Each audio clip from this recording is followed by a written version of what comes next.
Usually the first thing people ask me when they meet me is, what was it like working with Elijah Wood? To which I reply, no, I'm not a Nazgul. This is usually followed by an awkward silence where they turn and walk away, but a few keep picking and ask, well, was Azkaban prison really as scary as it looked like in the films? To which I have to say, no, I'm not a Dementor. Now, usually by this point, most have the good graces to leave me alone, but a few keep at it and ask, well, what have you done? To which I reply, well, I'm Cloak number 1.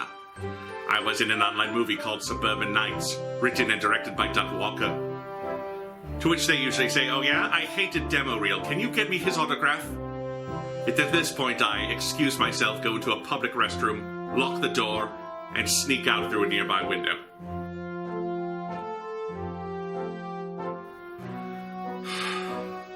And that's pretty much been my life for the last 5 years.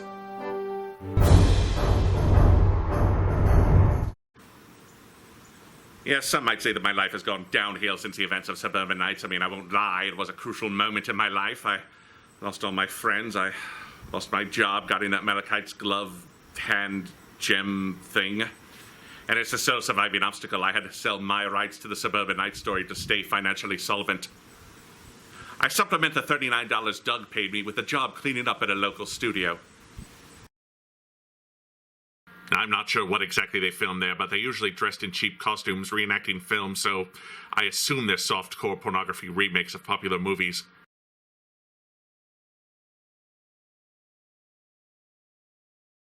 They do shoot a game show there that's even less popular than Wheel of Fortune, if such a thing is possible.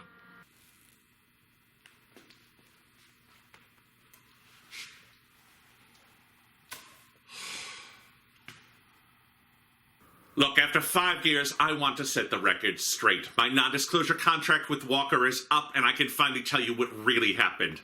That story you saw, Suburban Knights, that was only half the story. That was the story from their point of view. I want revenge on the critics, and what better way to get revenge than by setting the record straight? The critics were the villains. The obstacles, as we were called, were the heroes. This is the true story of Suburban Knights.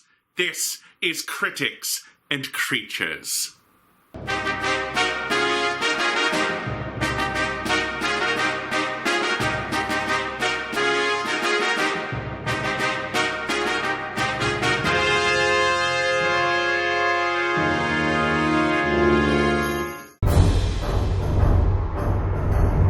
Now, the story of the Cloaks goes back hundreds of thousands of dozens of weeks. Malachite actually created the Cloaks to guard his most powerful and precious objects, but that was his mistake. Because he bound us to the object, it became about protecting the object rather than obeying him. That's something Aeon took advantage of. When he finally defeated the old wizard and took Malachite's hand away from him, he was able to have us guard the object against Malachite. Thus, the Cloaks were the first obstacles. A lot of people want to know what Aeon was like, and honestly, he was just sort of an average fellow. The last time I saw him, he'd cut his beard, grown his hair out, and dyed it all black. But the thing about Aeon is he was a keen observer of humanity. He loved those little illogical things people would do. If he saw a human doing something completely against type, he'd run up to them and say, "What the fuck is wrong with you?" Everyone's saying it now, but Malachite coined the Oh my god! Yeah, it was me. I'm Aeon. Bet you're sorry you didn't have me in Suburban Knights now, huh, critic? Could have had that whole situation done and settled in 10 minutes. Anyway, these days I use my alchemy powers to broadcast on the internet and make fun of idiots. It's a good life. Oh, what the hell. Give you a little taste of the good stuff.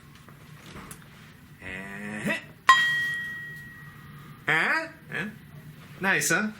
I clean up at 3-card Monty. Also, don't believe a word the Cloak says. Now, we Cloaks are an honest bunch. That's one of the reasons why I wanted to do this documentary, to set the record straight. For instance, there have been literally hundreds of obstacles throughout the years. Oh, sure, the Cloaks and a few other magical creatures are immortal, and we've held these positions since practically the dawn of time. That said, others just inherited the jobs from their forefathers, and still others were just hired when an opening occurred.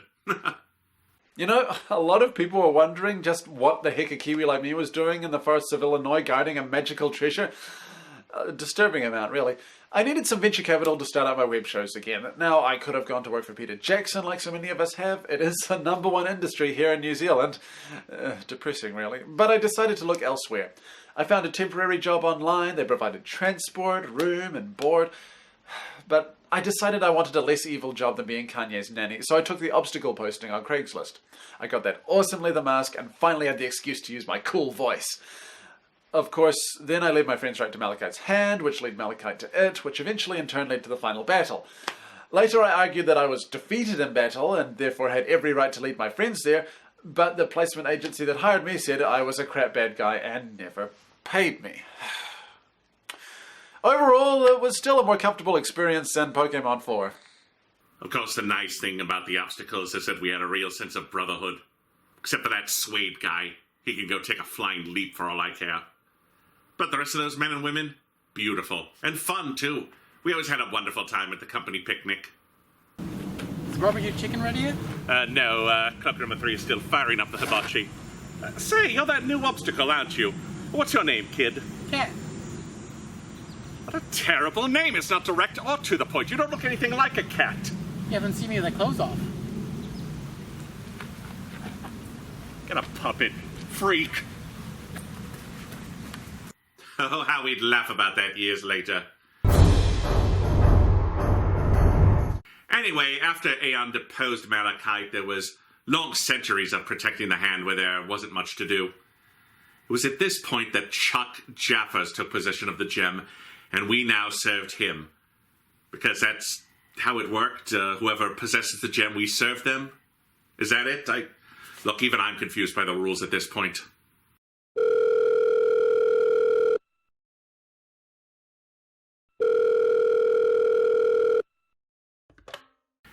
Hello? Hi, is this Coke number fun? No, it's Cloak number 1. Oh, well, that's okay. I'll talk to Coke later. I want to talk to you, too. No, 1. Cloak number 1. Right. I just found Malachite's hand, and I'm informing you, and by proxy the rest of the obstacles, that I'm its new owner. Oy vey, not this again. Kid, I'm telling you, walk away. Nothing good comes from that gauntlet. Hey, I'm a game store clerk from Gurney, Illinois. I think I know what I'm doing. A little too what I'm doing. That's your catchphrase? That sucks! Just protect the gauntlet. Or rather, now that I've transferred the gem, protect the glove. It's so bad. I can't go into further details. I think he might be listening. Malachite? Gosh, no, that would be awful. I mean, my roommate. I'm on the phone! Dude. Okay, I know Chuck Jeffers like to say we were his friends, but honestly, that's like a multi-billionaire saying his employees are his family.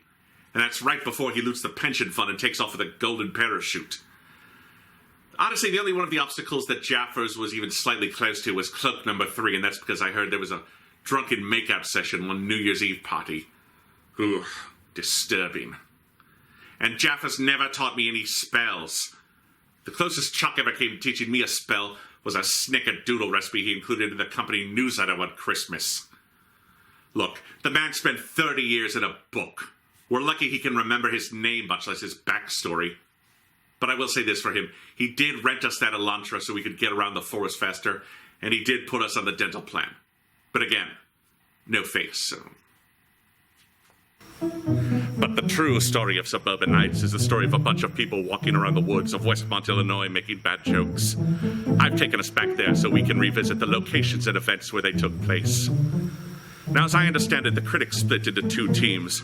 There was the team led by the nostalgia critic, we'll call that team number 2. And there was the team I mostly interacted with. That short guy with the belt, the girl with the face paint, the 2 foreigners dressed up like Ron Weasley. We'll call that team number 1. And so the other obstacles, and I first became aware of the critics entering the forest because they had Malachite's magical map with them. Now, any magic in that forest was going to stick out like a designated driver at a heavy metal concert. It just didn't belong. So the Cloaks and I track down group number 1, and imagine our surprise when we see they're wearing those stupid costumes. But in a way, it's par for course with my life. I spent hundreds of years in the forest. I finally meet a dozen or so cosplayers, and not one of them is Jessica Negri.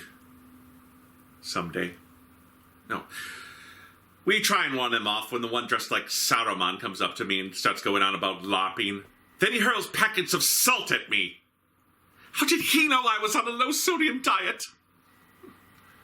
Anyway, I tap into my personal store of power and hurl a few blue balls at their faces. You can imagine their terror. Those men sitting there, their jaws hanging wide open, and those blue balls of mine coming closer, closer, closer still. Now, of course, when Aeon restructured reality, he altered the magical obstacles enough that we could exist on our own inner supplies of self-sustaining energy. I never did that. But eventually those blue balls left me drained. I was spent. I had to stop trying to rub one out. One of the critics, that is. I couldn't kill them with my magical energy, is what I'm saying. What? So while this is going on, my understanding is that group number 2 is walking through the woods and they're apparently singing show tunes. It's a quest for an item of unlimited power, and they're singing show tunes. The hell! It was all valuable work. You know, by the end of it, I had written up the first act of a libretto. It was going to be this wonderful 2-act play about the rise and fall of a medieval dynasty. It was getting so far along, I had hired choreographers, actors, a full orchestral suite. But then the lawsuits came in. Apparently, my play was a ripoff of Camelot, A Connecticut Yankee in King Arthur's Court, and somehow Xanadu. I'm still not sure about that one. And this is why you see me doing History of Power Rangers. I've got legal fees up the backside. So group number 2 then came across a chair in the woods. I know there's some confusion about this, so let me make it perfectly clear. None of the obstacles brought that chair into the woods. My understanding is that part of Illinois is pretty deep into hillbilly country. I suppose a hillbilly could have brought that chair into the forest, knocked back a few six-packs, and then stumbled home forgetting the chair there. It's one of life's great mysteries, really. How did that chair get into the forest? Also, I hear the critic's balls were hanging out of his manskirt the whole time. To this day, if I ever see a withered pair of plums in a cotton sack, I just burst into tears. Those balls were the inspiration for a song in my musical. It was called I'm a Selfish Chair-Stealing Prick and I'm Okay. Eric Idle sued over that one. So, unfortunately, almost right away, the obstacles are in a bad way, and the critics are getting closer and closer to leading Malachite back to the hand. Cat, who, by this point, has the puppet, has decided he's going to lead them into an ambush. How does he do this? By traipsing his puppet's tail over a log in the middle of the woods. And somehow that worked. I saw it first, because if anyone's gonna notice some tail, this guy. Yeah, I know we're talking about a fake animal's tail. So a fight breaks out, and to Cat's credit, he's able to hold his own for a while, but then group number 2 of the critics is pretty terrible. It's going okay until the elven girl mesmerizes him and cold cocks him. But in fairness to her, that elven montage was still more entertaining than anything in The Hobbit. Now, this was without a doubt where we had one of the biggest battles of Suburban Knights. We handled ourselves well, but I personally experienced my greatest failure here. It was when I was chasing that one kid who looked a bit like Brad Sherwood from Whose Line Is It Anyway? I went down this slide. Admittedly, I got stuck for a while, but I blame that on the biases of modern playground manufacturing. I mean, they just don't build these things for the plus-sized gentleman. You'd have to be a child to fit in this. This, of course, is where Brad kicked me. One of the first things I did after Suburban Knights was get a clean bill of health. I mean, given some of the movies he's watched, the things he's done, and those expired sodas he drinks, I didn't want the cinema snob touching any part of my body. Ugh. Unclean. How he hasn't burst into a cloud of parasitic spores, I'll never know. What they don't realize is those spores rotted my brains out years ago. Someday I'll explode, leading to an apocalyptic infestation. It's kind of like The Last of Us, except not as funny. In fact, there's the slide that Mars Girl fell down. I'd remember. She fell and Brad had grabbed her and was trying to save her life, but she had dropped her spear. I'm still haunted to this day by the look on Mars Girl's face before she fell to her death. I should have held on tighter.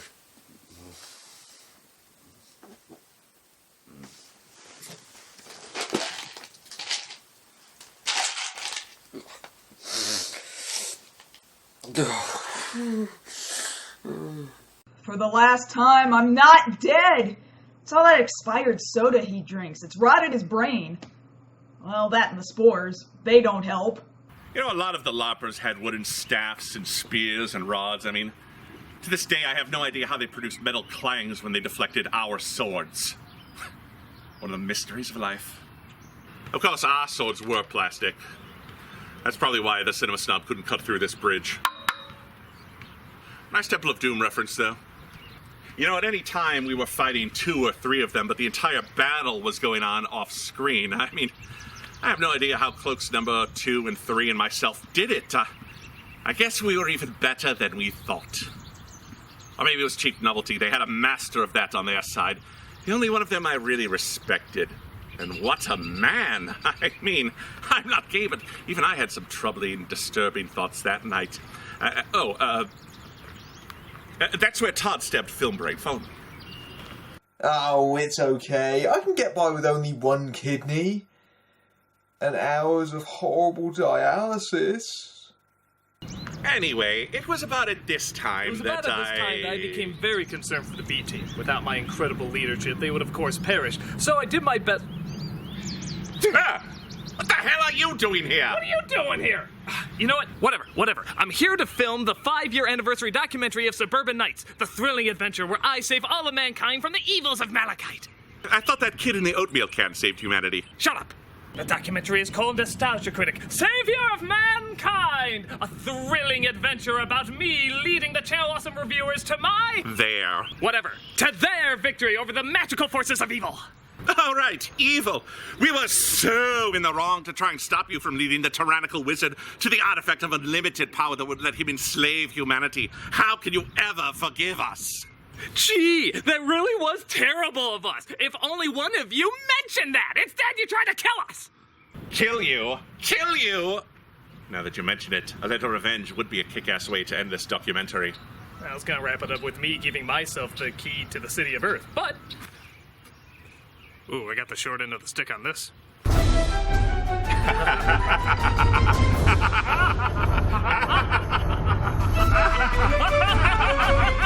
Excuse me. My daughter would like to use the playground, please. Lady, you have got to be kidding me! Yeah, this is just getting sad now. I mean, what is she, 17? That's way too old to be playing on the playground. Oh, she doesn't play on it. This is where it comes to do drugs.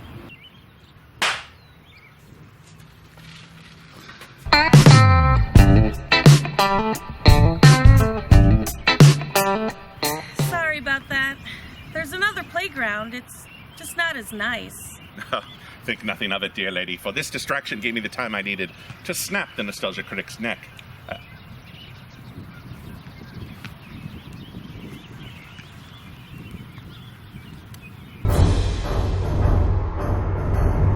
Now, while it may not seem like much of a difference, you have to understand that at the old location, those sandcastles really tied the playground together.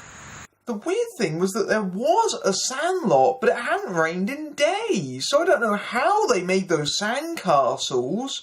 I mean, I suppose they could have used something other than water, I guess, and... Ew! And yes, this is where Team 1 gave us the slip. I guess we were a little too...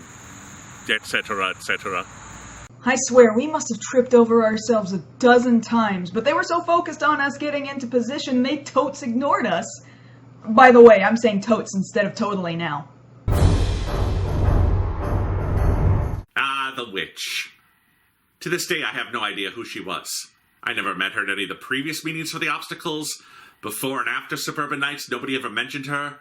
I went through Jaffr's effects. No mention of a witch. Honestly, I don't think she was one of the obstacles. You want my theory? She was Amelia Earhart. I know it doesn't make much sense, but how much of the plot of Suburban Knights did? I do wonder if she was the good witch of the woods. Does that mean there's a bad witch of the woods? One thing that Doug insisted on leaving out of the film was the bad witch. She kidnapped Bennett, and for 3 days we were just going through the woods trying to find him. Eventually we saw smoke in the distance and found him standing in front of a dilapidated shack he had set on fire. He just kept repeating, "No, you stand in the corner!" over and over. I don't remember that. Oh yeah, we just assumed that you had gone further than man was ever meant to go into the twisted, dark nature of evil. Yeah, that's certainly Bennett the Sage to a T.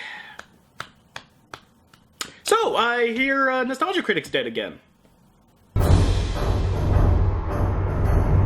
So the other Cloaks and I head to the local KFC for a break. We have some Double Down sandwiches, some Mountain Dew, and we decide to take another stab at it. We head back to the forest. I'm sure the trail is going to be cold, but we find them right away. They're standing in a circle, throwing a rock up in the air. Then I see him, Malachite, talking to the critics, and it hits me. They're bad guys. They're his pawns. Now we really need to kill them. So I have Cloak number 3, or was it 2? Damn it, why do we all look alike? Open fire with the 1,000 bullets, arrows thing. Okay, look, if I can't use magic without killing myself, I may as well use the tools that the modern technological age has provided me. Plus, it's never been easier for a faceless magical creature with no identity to get a semi-automatic weapon. Way to go, gun lobby! The critics scatter, and I see our chance. We grab Film Brain. In retrospect, not my best idea. Alright, the Cloak number 4 thing. See, people have asked me how I was so easily brainwashed, and the thing is, when you've seen as many Adam Sandler films as I have, your willpower just isn't what it used to be anymore. Did you see Just Go With It? Fucking hell. So we get Film Brain dressed up in the clothes that I first wore when I started in the business. I stress eat. And no sooner do we christen him Cloak number 4 than out come the questions. Why are they called the Cloaks? If they could pick any colour for their robes, what colour would it be? If there is a god, why does he allow Uwe Boll? Are Pinky and the Brain married, or is it some sort of domestic partnership situation? Why is the sky blue? It was like being with a 4-year-old. Every 5 minutes he's twisting his ankle, and he refuses to use a gun or a sword because daffodils are so much prettier. After 10 minutes of this, Cloaks number 2 and 3 are saying it's either him or us, but hey, I was right there with them. So I ask him about his favorite type of tree, and then he starts going on about his favorite types of flowers. It was then we ditched him. With the Cloaks run off, I saw an opportunity to grab Film Brain. In retrospect, not my best idea. The Cloak's rejection me did sting a little, but I felt better once the other critics saved me. It's great that I've finally found my true place in the world with people that really respect and appreciate me. But seriously though, Cloak number 1, call me. I can make it work. I can do better, baby. I know I can. You are not to give him my phone number. Around this time, the other group of critics have gone into Jaffar's old house and actually found him alive. He spent the last 30 years trapped in a spell book. In retrospect, I suppose one of us should have gone looking for him, but have you spent time with that guy? Ugh. Everything out of the guy's mouth was a little too this, or a little too that. Ugh. So it was at this point that N Critic defeated Insano. Suddenly, Santa Christ appears, and... What's that? Which one are we doing? Oh, well, to be honest, they all kind of blend together after a while. One thing I never understood about Malachite's plan with that magical map is why lead them to Jaffar's house if he didn't want the critics to release Jaffar's in the first place. I mean, that was a huge gamble that Jaffar's would spoil all his plans.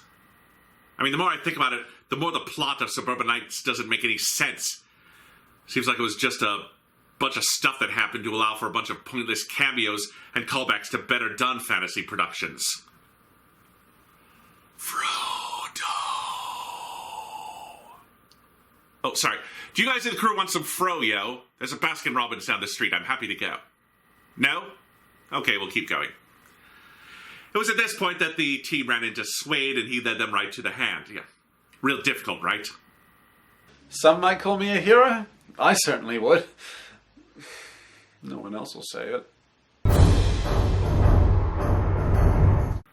So by now the group I'm following has broken into a house of their own. They tied the owner up and almost kill her by cutting off her blood circulation. Then they found something that led them back to the park where this all began. Oh, that talking ball thing that was just added for the sake of the movie. The real truth is far, far too horrible. Oh, and the CGI ball gave them an excuse for another pointless cameo. It's kind of sad that such a prominent and important guest star was reduced to such a small and pathetic role. Where's that coffee I ordered, damn it? So now, both teams are heading back to the park. Now this is the place of the final battle. Now a lot of people think the Cloaks just showed up out of nowhere, but if you look carefully, there was a car that dropped us off. However, the driver didn't want to slow down so we could get out. Damn Uber drivers. Uber, that was a thing 5 years ago, right?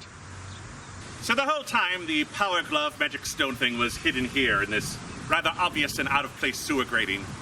I mean, it's a barren field and no one noticed this thing? Humans. Team B gets here, they find the power glove, Jaffers arrives, and then we show up and the fight begins. Now that might sound like bad odds, but keep in mind these are online critics. Most of them have never been in a fight to save their lives. I'm pretty sure that French Conan guy wet himself. Now I fought that lion right here. I think he was going for Bert Lahr in The Wizard of Oz. For the last time, I was Aslan! And I'm pretty sure I saw that King Arthur guy off to the side composing music. I never understood why his house symbol was a bunch of bricks. It was a wall, as in atop the floor. Ah, hell with it. Right from the start, I knew we were in trouble when the witch was more worried about losing her hat than casting a spell. Snow White started eating Cat's face. The puppet's, not the man's. So then the critics stopped to cheat. Suede punches out the witch. I mean, she was half his size. Big man. Look, you weren't complaining when I punched out that witch. Oh wait, you were! I am done justifying myself. To heck with her! And then King Arthur pulls out a magic gun. Where'd he get that? But they made some mistakes too. Again, no combat experience. That tall guy throws the little green tart into the ground like a lawn dart. So we were about even. Then the other critics showed up. Forgot about them, didn't you? Well, so did we. He hadn't eaten since breakfast, so we stopped at Portillo's for lunch. Damn good Italian beef. So the other critics were coming at us, and we charged to meet them. Now, I personally think we could have taken them, but we were blinded by the brilliance of Jarrett's package. I still see it when I close the eyes I pretend to have. I just wish Mars Girl had lived long enough to see the final battle. God, I can't do this. I'm not dead! To hell with it! This right here is the spot where I got punched out by that Harry Potter kid and that other Harry Potter kid. I'm still not sure who he was or where he came from. Really? You couldn't remember my name? Oh, forget this. Stupid cloaks. So the critic gets the glove, everyone's happy, then bam, Malachite shows up. What does he do? He kills the other cloaks. He punches Jaffers into orbit and fries Cat and the Witch with a lightning bolt. You can still smell the burnt pussy in the air. Take that however you want. Every year I bring a flower to this spot. Oh, and some Indian kid died over there. Now in the film version of events, they had me take off my mask and I was supposed to be that fat, angry Greek guy. I'm not even from the Mediterranean. What really happened, what they didn't want to show you, was that I gave an inspiring speech and led the critics against Malachite. For 20 minutes we dueled with dark magics until he teleported me away. But don't you get it? I'm the hero! Me! Not the critics! They're jerks! I saved the day and I got no respect or honor or money for it. Oh. You know what? This film was supposed to make me feel better about myself, but I'm still the loser who spent Millennium guarding a gem no one knew about. in the last 5 years in a shame spiral after getting my butt kicked by a bunch of pasty nerds. You know what? This is a wake-up call. I'm going to do something with my life. Hell, I'm a magical being. I'll teach the humans how to integrate magic and technology and create an age of prosperity free of irrational hatred and prejudice. Also, no more Democrats. Yes, I'm truly going to do something with my life. This pity party is over. And if the universe is truly against me, well, then it can strike me down from on high.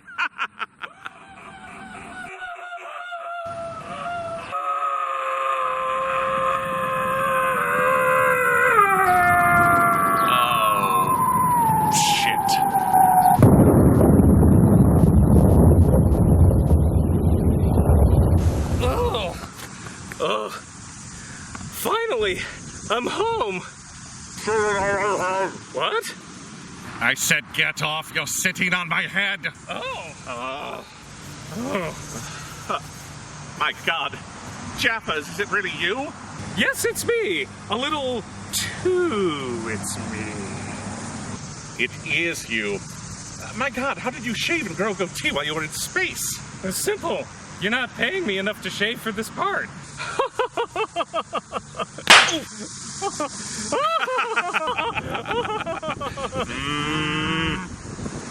No doubt you thought me dead when Malachite punched me into the upper atmosphere, rather than at an angle when he hit Spoonie, which kept him in like the lower level of Earth's atmosphere.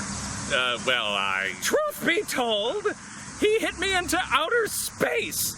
But of course, the gravitational pull of the sun, much less the other planets and celestial bodies and whatnot I encountered, affected my trajectory, such that I found myself in an elliptical orbit, circling around the solar system as though I were a comet.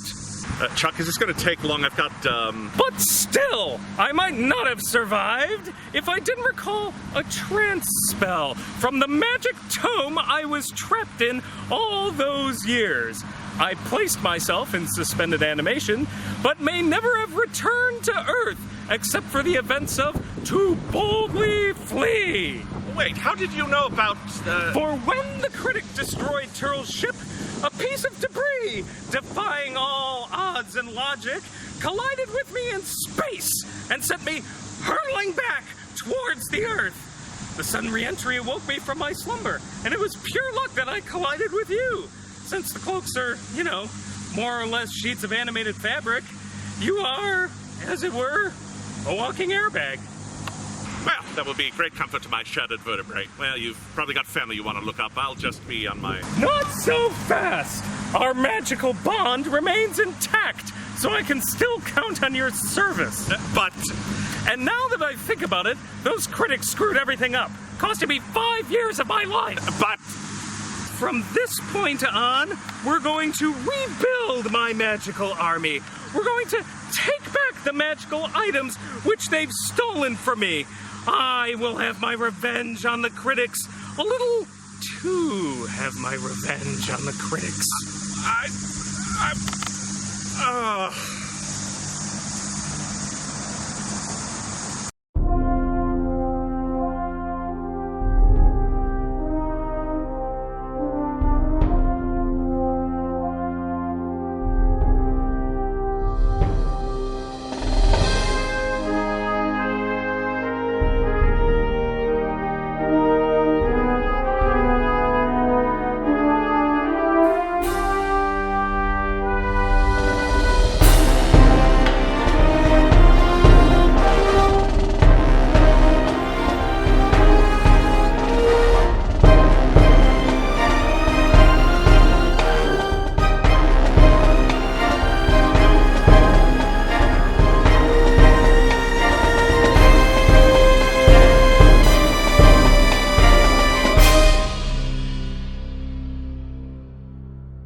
So when you're doing a real sequel, I got my Ursula the Sea Witch costume all fucking ready. It's so hot. Actually, wait. An octopus in the woods does not make sense. Oh well, fuck it.